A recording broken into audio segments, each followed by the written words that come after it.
SIR मामला फंसा, ECI को मिल रही है छूट, 40 लाख लोगों का नाम वोटर लिस्ट से बाहर। ये वाली जो वीडियो है सभी के लिए काफ़ी ज़्यादा इम्पोर्टेंट है। एक तरफ केंद्र सरकार इलेक्शन कमीशन ऑफ इंडिया का साथ दे रही है और एक तरफ सुप्रीम कोर्ट का लगातार आदेश आ रहा है कि किसी भी हालत में इस बार इलेक्शन कमीशन ऑफ इंडिया की मनमानी नहीं चलेगी, क्योंकि ऑलरेडी जो है 13 राज्यों में SIR हो चुका है और जहां जहां SIR हुआ था वहां पर इलेक्शन कमीशन ऑफ इंडिया ने अपनी मनमानी किया था।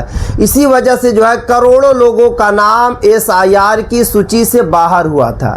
अब 5 राज्यों में SIR चल रहा है, झारखंड, मेघालय, महाराष्ट्र, कर्नाटका में। अब जो सबसे बड़ी अपडेट निकल कर आ रही है कि 40 लाख लोगों का नाम जो है वोटर लिस्ट से बाहर होने जा रहा है और साथ में इस बार जो है ECI लगातार मनमानी कर रही है, क्योंकि ECI का साथ जो है केंद्र सरकार दे रही है और जब सरकार का साथ होगा तो ECI जो है मनमानी ज़रूर करेगी। तो हाई कोर्ट का क्या आदेश आया है, सुप्रीम कोर्ट ने फिर से क्या कहा, पूरी की पूरी जानकारी मैं आपको इस वीडियो में दूंगा। वीडियो को लास्ट तक देखना है, कहीं पर बिल्कुल भी स्किप नहीं करना है। हिंदुस्तान के आप लोग किसी भी कोने में रहते हैं, किसी भी जिला में आप रहते हैं, सभी के लिए ये वाली जो वीडियो है काफ़ी ज़्यादा इम्पोर्टेंट है। SIR पर बड़ा अपडेट, हाई कोर्ट ने क्या कहा, आपका वोट कट सकता है या नहीं। साफ साफ हाई कोर्ट ने कहा है कि आपका वोट किस तरीके से कट सकता है और आप लोगों को अपना वोट को किस तरीके से बचाना है। कई राज्यों में स्पेशल इंटेंसिव रिवीजन यानी कि SIR चल रहा है। इस प्रक्रिया के दौरान वोटर लिस्ट की दोबारा गहन जांच की जा रही है। ऐसे में अगर आपने समय रहते अपना नाम और विवरण नहीं जांचा तो परेशानी हो सकती है। यानी कि जो लास्ट डेट है 31 जुलाई 2026 है। यानी कि आज जो मैं वीडियो बना रहा हूँ 30 जुलाई 2026 को मैं वीडियो बना रहा हूँ। यानी कि कल तक अगर आपने फॉर्म नहीं भरा SIR का तो आप लोगों का नाम जो है SIR की सूची से बाहर हो जाएगा। हाई कोर्ट का बड़ा आदेश आया, दो हाई कोर्ट का बड़ा आदेश आया है। दिल्ली हाई कोर्ट ने भी SIR पर बड़ी सुनवाई किया है और साथ में कर्नाटका हाई कोर्ट ने भी बड़ी सुनवाई किया है, क्योंकि इस बार जो है election commission of India Bharat के बच्चों के फ्यूचर के साथ जो है खिलवाड़ कर रही है, बच्चों के फ्यूचर के साथ खेल रही है। पहले सिर्फ और सिर्फ आपका नाम को बाहर करती थी, अब ECI जो है बच्चों के फ्यूचर के साथ भी खेल रही है। सबसे पहले समझिए कि SIR यानी कि स्पेशल इंटेंसिव रिवीजन क्या है।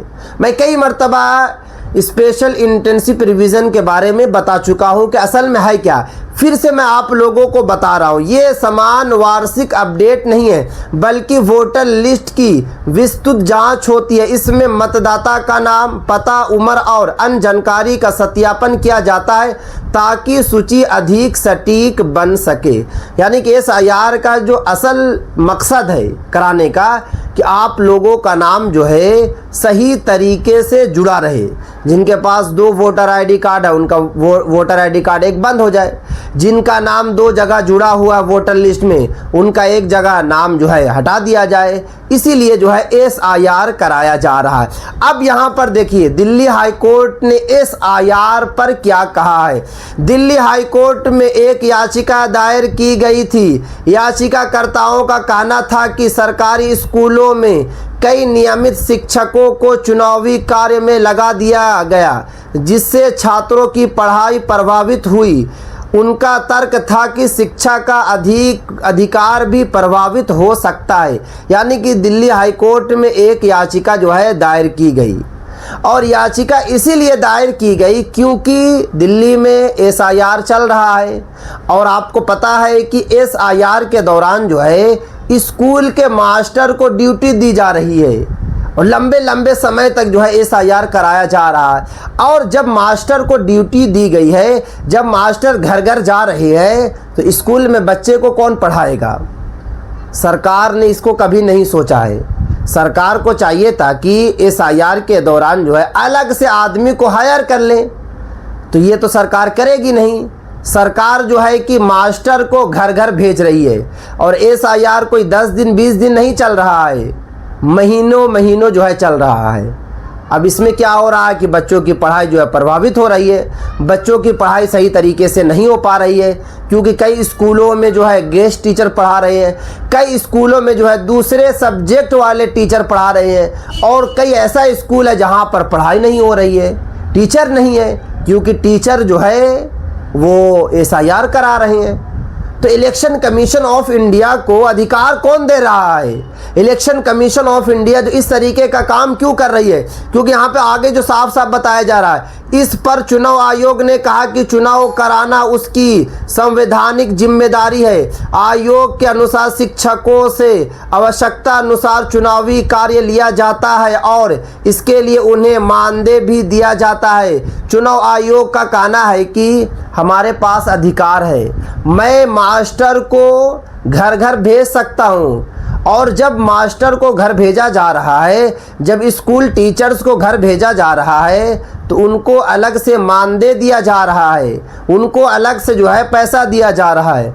यानी कि जो सरकार जो सैलरी देती है, 40,000 हो, 50,000 हो, 60,000 हो, वो तो उनको हर महीने मिलेगा ही। साथ में घर घर जा रहे हैं तो उनको अलग से जो है इलेक्शन कमीशन ऑफ इंडिया जो है पैसा दे रही है। उसके बाद आगे देखिए, दिल्ली हाईकोर्ट ने कहा कि चुनाव आयोग के पास शिक्षकों को चुनावी कार्य में लगाने का अधिकार है। अब दिल्ली हाईकोर्ट ने साफ साफ कहा है कि ईसीआई के पास पूरा अधिकार है कि वो मास्टर्स को, वो स्कूल टीचर्स को घर घर भेज सके, स्कूल टीचर्स को एसआईआर में लगा सके। मतलब ये कि ईसीआई के पास अधिकार है, तो आप जितना भी दायर कर दीजिए याचिका, आपकी सुनवाई अब नहीं होगी, क्योंकि दिल्ली हाईकोर्ट ने साफ कहा। उसके बाद आगे देखिए, लेकिन ये भी सुनिश्चित किया जाना चाहिए कि शिक्षकों पर इतना अधिक बोझ ना पड़े कि छात्रों की पढ़ाई प्रभावित हो। यानी अदालत ने अधिकार को स्वीकार किया, लेकिन संतुलन बनाए रखने पर जोर दिया। और दिल्ली हाईकोर्ट ने यह भी कहा कि इस तरीके से कॉम्बिनेशन बना लिया जाए ताकि बच्चों की पढ़ाई में कोई भी दिक्कत ना हो, बच्चों की पढ़ाई जो है प्रभावित ना हो। मतलब ये कि अगर एक स्कूल में 10 टीचर्स हैं तो 5 टीचर्स को जो है एसआईआर में लगा दिया जाए, और 5 जो टीचर्स हैं वो बच्चे को पढ़ाए, ताकि दोनों का कॉम्बिनेशन बना रहेगा, शिक्षकों का भी बना रहेगा और साथ में बच्चों का भी बना रहेगा, बच्चों की पढ़ाई जो है प्रभावित नहीं होगी।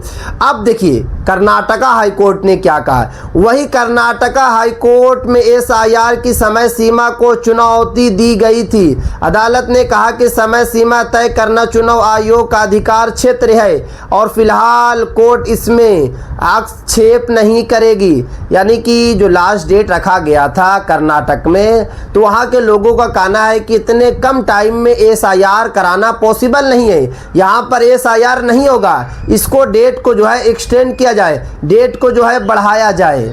मगर साफ साफ कर्नाटक हाईकोर्ट ने कहा कि अधिकार चुनाव आयोग के पास है, हम लोग कुछ नहीं कर सकते हैं। अगर चुनाव आयोग चाहेगा तो डेट को एक्सटेंड करेगा, और अगर नहीं चाहेगा तो डेट जो है एक्सटेंड नहीं हो पाएगा। उसके बाद आगे देखिए, अब सबसे महत्वपूर्ण बात, अगर आपका नाम वोटर लिस्ट से हट जाता है तो इसका मतलब ये नहीं कि आपकी नागरिकता खत्म हो जाएगी। बहुत सारे लोगों को लग रहा है कि अगर मेरा नाम जो है वोटर लिस्ट में शामिल नहीं हुआ, मेरा नाम जो है एसआईआर की सूची में शामिल नहीं हुआ, तो क्या मेरी नागरिकता चली जाएगी?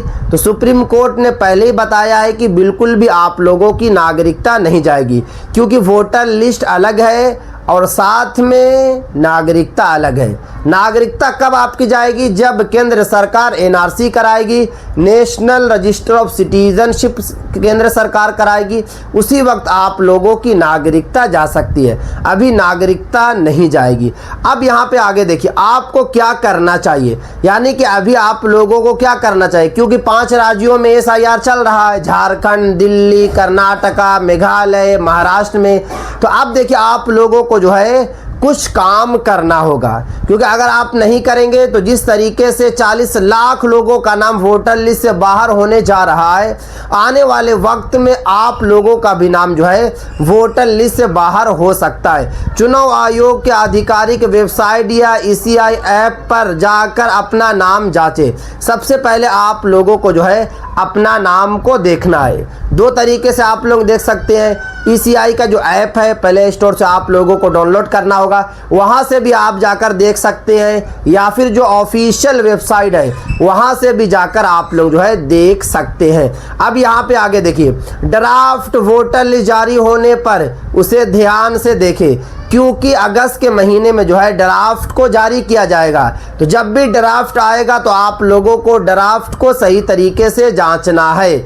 उसके बाद आगे देखिए, यदि कोई गलती हो या नाम ना मिले तो निर्धारित समय के भीतर दावा या आपत्ति दर्ज करें। यानी कि ड्राफ्ट आया और अगर आपका नाम ड्राफ्ट वाली सूची में नाम नहीं दिखा तो आपको जो है आपत्ति आप कर सकते हैं, या फिर आप जो है दोबारा जो है फॉर्म 6 भर सकते हैं, ताकि आप लोगों का नाम जो है दोबारा जुड़ सके। अब यहाँ पे आगे देखिए, आपने सभी आवश्यक जो है दस्तावेज को पहले से जो है तैयार रखें, ताकि अगर कोई भी दिक्कत होती है, कोई भी परेशानी होती है तो आप लोगों को दिक्कत ना हो, आप लोगों को जो है बिल्कुल भी परेशानी ना हो। तो बड़ी अपडेट निकल कर आ रही है। इसका मतलब यही हुआ कि ईसीआई के पास जो है पूरा पावर है, ना तो हाई कोर्ट ने कुछ कहा और ना तो सुप्रीम कोर्ट ने कुछ कहा। तो इसलिए आप लोग सावधानी और सतर्क हो जाए, ताकि इन फ्यूचर में आपका नाम जो है वोटर लिस्ट से बाहर ना हो, आपका नाम जो है एसआईआर की सूची से बाहर ना हो। तो ये थी आज की काफ़ी इंपॉर्टेंट वीडियो। अगर अभी तक आप लोग चैनल को सब्सक्राइब नहीं किया, चैनल को आप लोग सब्सक्राइब करके बेल आइकन को ज़रूर प्रेस कर लें और इस वीडियो को ज़्यादा से ज़्यादा शेयर करें।